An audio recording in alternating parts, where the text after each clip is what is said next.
Let's get some prize picks in today, guys. Last night's picks went 2-4, and a bit unfortunate on Robinson here. The guy barely played. I mean, he touched the football once in the whole game, so obviously that's going to affect the Raiders' pass completions, and of course, not going to have receptions if no one's throwing the ball to him.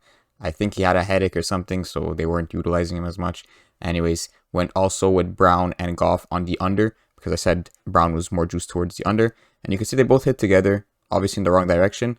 But in the long run, we're going to be better off if we're, taking the under when Brown is more juiced here. So it was good, but wrong direction. But anyways, let's get onto the board for today's picks. I'm going to go with an NFL slip.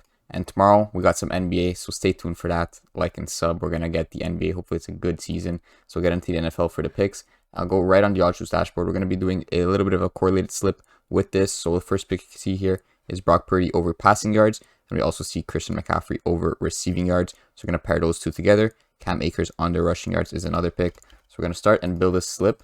And because we're taking Brock Purdy over pass yards, that's correlated with Kirk Cousins over pass yards. So we're going to grab these two. And you're going to see I'm going to be making a passing slip. And we're going to grab that under on Cam Akers on the rushing yards because there's going to be less rushing if everyone is passing. So we're going to grab this to start it off.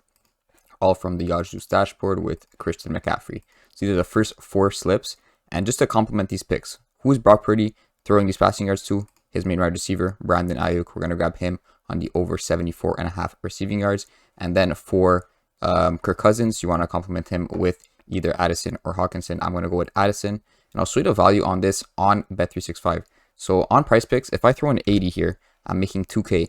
And that's for a 6 for 6. And I'm getting double on a 5 correct and 0.4x on a 4 correct. Now on Bet365, we're getting 80 into 1680 with the exact same slip. I think maybe some yards off of difference. Exact same slip, 1680, and we don't have insurance on our picks. So you can see how much money extra we're making $20 plus 300, so $320 extra plus the possibility of, pushing, or not pushing, but getting partial payouts on the 5 correct and 4 correct. So I mean, the value is insane in these correlated slips, and we just mixed up some good value with OddsJuice picks as well as the actual correlation. So you always have to be thinking when you're putting these picks on OddsJuice, okay, Brock Purdy over passing yards, who could I put them with? Even if he's technically not above that 55 or that 54% threshold, he still complements so much that it's worth putting him in. So that's exactly the slip we're going with. Overs on all the receivers, under on Cam Akers rush yards, and we're going to lock this in.